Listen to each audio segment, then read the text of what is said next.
لبيك اللهم لبيك لبيك لا شريك لك لبيك إن الحمد والنعمة لك والملك لا شريك لك لبيك اللهم لبيك لبيك لا شريك لك لبيك إن الحمد والنعمة لك والملك لا شريك لك۔ مکرمہ میں جب اللہ کی طرف سے آپ کو حکم ہوا کہ آپ اسلام کی تبلیغ کریں، اسلام کو پھیلانے کا کام کریں، لوگوں کو ضلالت اور گمراہی سے نکالیے، لوگوں کو اندھیروں سے نکالیے اور ان کو عبادت اللہ کی طرف لے کر آئیے، اللہ کا پیغام حق سنائیے ان کو۔ تو جب آپ علیہ السلام مکۃ المکرمہ میں اسلام کی تبلیغ کر رہے تھے تو وہاں پہ چند صحابہ اسلام لے کر آئیں، چند ہی لوگ تھے جو مسلمان ہوئے، مردوں میں بہت کمی کی تعداد تھی جن کی مسلمان ہوئے تھے وہ مرد حضرات، خواتین میں بھی بہت کم تعداد تھی، لیکن جو مسلمان ہوئے تھے ان کو اسلام کے دشمن جو مکہ والے ہیں جن کو کفار مکہ کہا جاتا ہے وہ ان کو چین سے نہیں رہنے دیتے تھے، اور اس کی مین وجہ کیا تھی کہ وہ تعداد میں کم تھے۔ تو آپ علیہ السلام کو یہاں کے ایک قبیلے کے بارے میں پتا تھا کہ یہاں پہ ایک قبیلہ رہتا ہے، قبیلہ بنو ثقیف۔ کون سا قبیلہ؟ بنو ثقیف، جو قبیلہ بہت بڑا قبیلہ ہے۔ اگر وہ قبیلہ اسلام کی دعوت کو قبول کر لیتا ہے میرے جانے سے تو جو مکہ میں ظلم و ستم کے پہاڑ توڑے جا رہے ہیں، جو صحابہ کے ساتھ چٹانیں ان کے اوپر رکھی جا رہی سینوں کے اوپر، ان کو انگارے کے اوپر جو لیٹایا جا رہا ہے، جو صحابہ کے ساتھ سلوک کیا جا رہا ہے وہ سلوک بند ہو جائے گا۔ اس لیے پیارے آقا صلی اللہ علیہ وسلم نے مکۃ المکرمہ سے پیدل طائف کا سفر شروع کیا۔ اس سفر میں صرف آپ اور آپ کے ساتھ آپ کے غلام زید بن حارثہ تھے۔ کون تھے؟ اس سفر کے اندر جو ہم نے بس سے سفر کیا وہ آپ علیہ السلام نے مکۃ المکرمہ سے پیدل سفر کیا، اور اس کے اندر آپ کے غلام زید بن حارثہ آپ کے ساتھ میں تھے۔ جب یہاں پہ آپ علیہ السلام پہنچے اور آپ کے دل میں یہ کیفیت تھی کہ مکہ والوں نے میری بات کو نہیں سنا اور اس پیغام حق کو نہیں سنا تو طائف والے میری بات کو سنیں گے اور میرا استقبال کریں گے، لیکن آپ طائف پہنچے تو کس طرح کے سے پہنچے کہ جو یہاں کے 3 بڑے بڑے سردار تھے ان کے سامنے اس دعوت حق کو رکھا، اس پیغام خداوندی کو رکھا اور ان کو کہا کہ آپ اس ظلمت سے نکل کر نور ہدایت کی طرف آ جائیے، جو نور ہدایت کا پیغام ان کے سامنے رکھا۔ لیکن ان لوگوں نے جو تینوں سردار تھے آپ علیہ السلام کی ایک بات کو بھی نہیں سنا اور آپ علیہ السلام کی ہر بات کا مذاق اڑایا، اور آپ علیہ السلام سے یہ جملے کہیں کہ اللہ کو نعوذ باللہ آپ ہی ملے تھے جن کو نبی بنا کر بھیجنا تھا۔ ایسے جملے آپ علیہ السلام کو انہوں نے کہے اور اتنا مذاق اور اتنا ٹھٹا کیا آپ علیہ السلام کا کہ آپ علیہ السلام کا دل جس امید سے آئے تھے وہ ساری امید ٹوٹنے لگی۔ جب آپ علیہ السلام کے ساتھ ان لوگوں نے یہاں تک بس نہیں کیا کہ صرف ان لوگوں نے توہین کر لی اور آپ علیہ السلام کے دین کی دعوت کو قبول نہیں کیا، بلکہ ہوا کیا کہ وہ دین کی دعوت تو قبول نہیں کی لیکن اوباشوں کو، آوارہ کو آپ علیہ السلام کے پیچھے لگا دیا۔ جن اوباشوں نے آپ علیہ السلام کو پتھروں سے مارنا شروع کرا ہے تو اس طریقے سے پتھروں کی بارش کی ہے آپ علیہ السلام کے اوپر کہ آپ علیہ السلام کا پورا جسم لہو لہان ہو گیا۔ محسن انسانیت صلی اللہ علیہ وسلم جو پوری کائنات میں سب سے عظیم ہستی، جو اسلام کا پیغام خداوندی سنانے کے لیے آئے اور لوگوں کو ظلمت کدے سے نکال کر دین حق کی طرف لینے کے لیے آئے، لوگوں کو سمجھا رہے کہ تم لوگ دین حق کے علاوہ آپ صرف اور ضلالت اور گمراہی سے نکل کر نور ہدایت کی طرف آ جاؤ، لیکن ان لوگوں نے آپ علیہ السلام کی بات کو نہ سنتے ہوئے اوباشوں کو پیچھے لگا کے اتنے پتھر مارے، ان اوباشوں نے اتنے پتھر مارے کہ پورا جسم مبارک لہو لہان ہو گیا آپ کا۔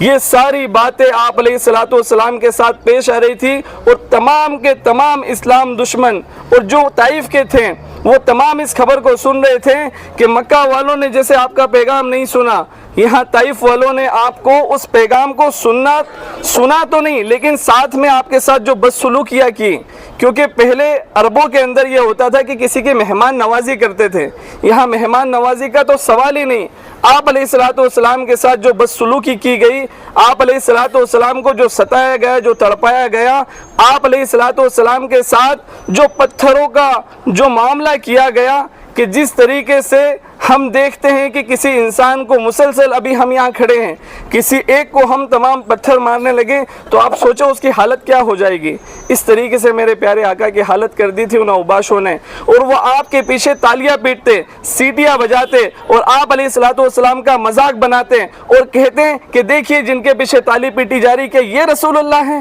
یہ اللہ کے رسول ہیں، اللہ کو یہی ملے تھے۔ نعوذ باللہ، اتنی تکالیفیں برداشت کر کے آپ علیہ السلام بڑے رنجیدہ ہو کے جب نکلنے لگے تو وہ پیچھے سے پیچھے لگ گئے اور پتھروں کی بارش کرنا شروع کر دی۔ جب آپ تکلیف سے، جب کسی انسان کو تکلیف اور درد پہنچ جاتا ہے تو وہ ایسی حالت میں ہو جاتا ہے کہ اس سے چلا نہیں جاتا۔ جب آپ اتنے زخم کھا چکے کہ آپ سے چلا نہیں جا رہا، ایک قدم آپ سے اٹھایا نہیں جا رہا ہے، وہ قدم جب آپ اس کی وجہ سے، درد کی وجہ سے زمین پہ بیٹھتے تو آپ کو اس طریقے سے ہاتھ پکڑ کے واپس پھر بھگاتے اور پھر پتھر مارنا شروع کرتے ہیں۔ اس طریقے کے معاملہ اس طائف شہر کے اندر، اس پتھروں والی سٹی کے اندر، اس پتھروں والی وادی کے اندر آپ علیہ السلام کے ساتھ سلوک کیا گیا۔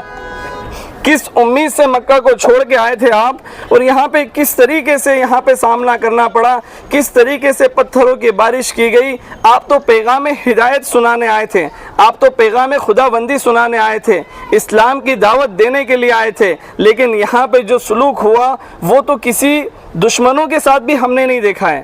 کوئی کسی کی بات نہیں کرتا ہے تو توہین کر کے اس کو اپنے گھر سے نکال دیتا ہے، اپنے شہر سے نکال دیتا ہے، لیکن اس طریقے سے پتھروں کی بارش، اس طریقے سے آپ کا مذاق بنانا، اس طریقے سے تالیاں پیٹنا، اس طریقے سے ذلیل کرنا۔ لیکن پیارے آقا صلی اللہ علیہ وسلم زید بن حارثہ آپ کو اس طریقے سے تھامتے اور پتھروں کے سامنے اپنے آپ کو لے کر آ جاتے، لیکن زید بن حارثہ بھی پتھر کھاتے کھاتے پورے زخمی ہو گئے، اور آپ علیہ السلام کے لیے وہ اپنے سر پہ، اپنے جسم پہ ہر جگہ پتھر کھا رہے تھے۔ اور جب آپ علیہ السلام ایک جگہ پہنچے مسنا والے علاقے میں جہاں پہ ایک باغ تھا، وہ باغ بھی کس کا نکلا؟ اسلام کے دشمن عتبہ بن ربیعہ، جس کے ہاتھ میں بدر کے دشمنی کا جھنڈا جس کے ہاتھ میں تھا، اس مکہ کے دشمن کا وہ باغ نکلا، اور اسی باغ کے اندر آپ علیہ السلام ٹیک لگا کر بیٹھ گئے۔ تو اس عتبہ بن ربیعہ نے دیکھا جو جان کا دشمن ہے، جو یہ منصوبے بناتے ہیں مکہ میں کہ کیسے پیارے آقا کو قتل کر دیں، کیسے پیارے آقا کو ہم لوگ اس دنیا سے ان کا نام مٹا دیں، ان کی یہ توحید کیسے ہم ختم کر دیں۔ یہ سب کے بعد کیا ہوا کہ آپ علیہ السلام کا دشمن دیکھ رہا ہے کہ محمد کے ساتھ یہ طائف والوں نے کیا کر دیا۔ یہ تو مکہ والوں نے بھی نہیں کیا تھا، وہ دشمن ہے جان کا، اور اس کو رحم آ گیا تو اپنے باغ سے انگور توڑنے لگا۔ جس باغ کو ہم جا کر دیکھیں گے اس باغ سے انگور توڑنے لگا اور پلیٹ میں سجائے، اور پلیٹ میں سجانے کے بعد وہ انگور توڑ کے پلیٹ میں سجائے اور اپنے غلام عداس سے کہا کہ یہ جو زخمی شخص بیٹھا ہوا ہے، یہ جو خونم خون جو شخص بیٹھا ہوا ہے، اس خونم خون یہ جو شخص بیٹھا ہے، ان کے پاس یہ انگور لے جا کر پیش کر دو اور ان سے کہنا کہ قرابت داری کا تمہیں واسطہ دیتے ہیں، اس انگور کو رد نہ فرمانا۔ جب وہ عداس غلام آپ کے پاس پہنچا اور آپ علیہ الصلوۃ والسلام کی مہمان نوازی بھی نہیں کی گئی تھی، نہ آپ کو پانی ملا، نہ کھانا ملا، اور آپ کے ساتھ جو سلوک کیا گیا، اور آپ علیہ الصلوۃ والسلام کے ساتھ جو زخمی حالت میں جو آپ چور تھے، آپ کے سامنے وہ انگور کی تشتری آئی اور کہا کہ قرابت داری کی وجہ سے آپ کو اس کو قبول کرنا ہے، تو آپ علیہ الصلوۃ والسلام نے جیسے انگور کو توڑا اور کہا بسم اللہ الرحمن الرحیم، تو اس عداس غلام نے یہ نئی چیز سنی کہ اس عربستان کے اندر میں نے کبھی بھی ایسے الفاظ نہیں سنے، آپ کون ہیں اور یہ کیوں اس طریقے سے آپ کے ساتھ کیا؟ تو آپ علیہ الصلوۃ والسلام نے کہا کہ تم کہاں کے ہو؟ تو کہنے لگے کہ میں نینوا کا رہنے والا ہوں، کہ میرے بھائی یونس کے شہر کے حضرت یونس علیہ الصلوۃ والسلام میں اور آپ جانتے ہیں کہ نبی بنا کر بھیجے گئے تھے، مچھلی کے پیٹ کا جو ان کا واقعہ ہے ان کے شہر کے تھے وہ، تو کہنے لگے کہ میں یونس علیہ الصلوۃ والسلام کا شہر ہے، تو آپ علیہ الصلوۃ والسلام نے کہا میرے بھائی کے شہر کے ہو، تو کہا کہ آپ کیسے جانتے ہو حضرت یونس کو؟ تو پھر بتائے کہ میں بھی اللہ کا نبی ہوں، وہ بھی اللہ کے نبی تھے، اور وہ جو کلمے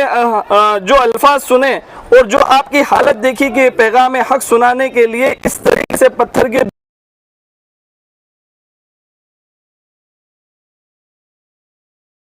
وہ عداس غلام جو مذہباً نصرانی تھا، اس نے پیارے آقا کے اوپر کلمہ حق بلند کرا، تو جو آپ پورے خونم خون تھے، پورا جسم آپ کا لہو لہان تھا، پورے آپ علیہ الصلوۃ والسلام کے ایک ایک عضو سے خون ٹپک رہا تھا، آپ نے جیسے ہی کلمہ حق سنا تو آپ ساری اپنی تکالیفیں بھول گئے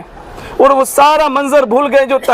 طائف کے اوباشوں نے آپ کے ساتھ جو آپ کو ذلیل کر کے کیا۔ بس آپ علیہ الصلوۃ والسلام کے پاس اسی طائف کے اندر دو فرشتے پہنچے،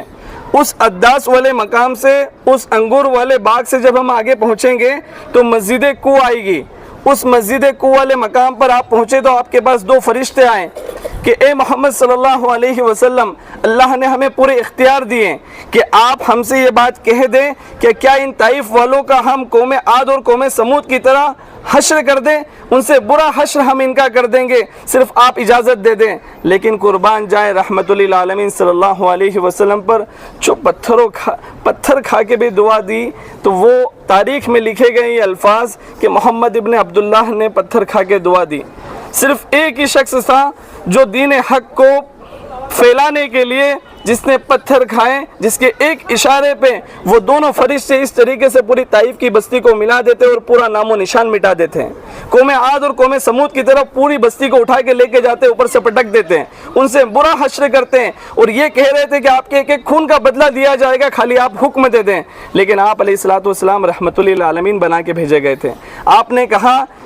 میں ان کے لیے کیسے بد دعا کر سکتا ہوں جس کو اللہ نے بنایا، اور میں پیغام حق جس کے لیے کیسے بد دعا کر سکتا ہوں؟ تو آپ علیہ الصلوۃ والسلام نے ہاتھ اٹھائے تو فرشتے سمجھے کہ اب ان کو ہمیں تباہ کر دینا ہے، برباد کر دینا ہے، لیکن جیسے ہی ہاتھ اٹھائے تو کیا کہا کہ اللہ ان کو میرا پتہ نہیں، کوئی بھی میں جو دعوت ان کو لے کر آیا ہوں اس کو ان کا بھی اندازہ نہیں ہے، اگر یہ ایمان نہیں لاتے ہیں تو نہیں لائے، لیکن ان کی نسل ایمان لے کر آئے گی، ان کو تباہ و برباد مت کریے۔ یہ الفاظ میرے پیارے آقا کی زبان سے نکلے اور یہ طائف کی بستی باقی رہ گئی، اور یہیں سے اسلام انڈیا کے اندر آیا محمد بن قاسم کے ذریعے، اور آج ہم مسلمان ہیں۔ آپ دیکھیں کہ کس طریقے سے طائف کا یہ دردناک پورا منظر پیش آیا آپ علیہ الصلوۃ والسلام کے ساتھ، کئی دنوں تک آپ کو کھانا اور پانی نہیں مل پایا اور آپ کی مہمان نوازی نہیں کی گئی، آپ کے ساتھ بے ہدا سلوک کیا گیا، اور یہ کہا کہ دیکھیے آپ کا اللہ کہاں گیا، جن کو پتھر مارے گئے کہ یہ رسول ہے، فرشتے بھی ان کی مدد کو نہیں پہنچ رہے، لیکن ان نا اہلوں کو کیا پتا کہ یہ سرور کائنات صلی اللہ علیہ وسلم ہے کہ جو پتھر کھا کے فرشتوں کے آنے کے بعد کہہ رہا ہے کہ یہ ایمان نہیں لے کے آتے ہیں تو کوئی بات نہیں، ان کو میرا پتہ نہیں ہے تو کوئی بات نہیں، لیکن ان کی نسل ایمان لے کر آئے گی۔ یہ پوری طائف کی کہانی جو میں نے آپ کو بتائی، یہ دردناک منظر جو آپ کے سامنے رکھا، یہ ہمارے ایمان کو تازہ کرنے کے لیے ہیں، یہ ہمارے ایمان کو مضبوط کرنے کے لیے ہیں کہ کس طریقے سے ایک شخص ایمان لایا، اس کے لانے پہ آپ خوش ہو گئے، تو میرے اور آپ کے اس طریقے پہ چلنے سے، میرے اور آپ کے وہ دعوت حق جو یہاں پیش کی گئی وہ ہم تک کسی بھی ذریعے سے پہنچی، اس کو قبول کرنے سے کیا پیارے آقا کو خوشی نہیں ملے گی؟ جب ایک عداس کے غلام کے اسلام لانے سے آپ کو اتنی خوشی ملی تو ہم تمام کے اس رستے پہ چلنے سے کتنی خوشی ملے گی؟ لوگ ایک دوسرے کے لیے کیا کچھ نہیں کرتے ہیں, لوگ معاشرے کے لیے کیا کچھ نہیں کرتے ہیں, لوگ کسی کے کہنے پہ, کسی کے آ جانے پہ اپنا سب کچھ بھول کے اس کے لیے پاگلوں کی طرح کس طریقے سے بھاگتے ہیں. لیکن کیا پیارے آقا صلی اللہ علیہ وسلم ہمارے اپنی نبوی زندگی پہ آ جانے سے ہم پہ خوش نہیں ہوں گے کیا؟ ہم اپنی زندگی میں 5 وقت کی نمازیں لے کے آ جائیں, سچائی لے کر آ جائیں, ہمارے کردار کو بدل لیں. ہم یہاں آنے کے بعد پہلے کی طرح نہیں رہیں, کیونکہ ہم ہیں ہی نہیں پہلے کی طرح. ہمیں اللہ نے اپنے گناہوں سے ایسے پاک کر دیا جیسے کہ ماں کے پیٹ سے آج پیدا ہوئے ہیں. تو کیا اس چیز کو, اس حدیث کو ہم بھول جائیں کہ آج ہم ماں کے پیٹ سے پیدا ہوئے ہیں؟ ہم پرانے جو آئے تھے, میں وہ والا شاہد نہیں ہوں, آپ لوگ وہ والے نہیں رہے اب, کیونکہ اللہ نے وعدہ کیا اپنے نبی کی حدیث کے ذریعے کہ میں ماں کے پیٹ سے پیدا ہوئے ویسے شخص آپ کو بنا دوں گا, ویسا آپ کو بنا دوں گا. تو آپ اندازہ لگائیں کہ ہم لوگ, اللہ نے ہمیں گناہوں سے پاک کر دیا, تو آگے کی زندگی امانت داری کے ساتھ, نمازوں کے ساتھ, فرائض کی ادائیگی کرتے ہوئے, اللہ کے حکموں کو اور اس کے رسول کی سنتوں کو توڑتے ہوئے انشاءاللہ ہم نہیں گزاریں گے. یہ ساری طائف کی یہ جو پتھر کھائے ہیں میرے اور آپ کے لیے, اس قربانیوں کو ہم انشاءاللہ نہیں بھلا سکتے. ہمارا دل اس طریقے کا نہیں ہے کہ ہم سرکار دو عالم صلی اللہ علیہ وسلم کے وہ پتھر کھائے ہوئے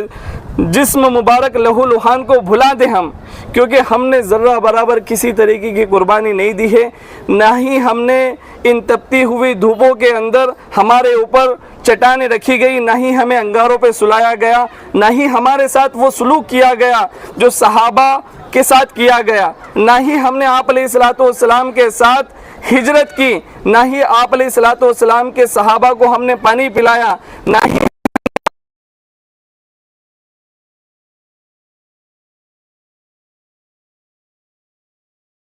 ہیں. تو کیا کر سکتے ہیں؟ وہ پیارے آقا کی زندگی کو اپنے دلوں سے لگا کے, اپنے آپ سے لگا کے, اس پہ عمل کرنے والی زندگی ہم اپنی شروع کر سکتے ہیں. کریں گے نا آپ تمام لوگ؟ آپ اور میری زندگی پچھلی زندگی سے چینج ہوگی کہ نہیں ہوگی؟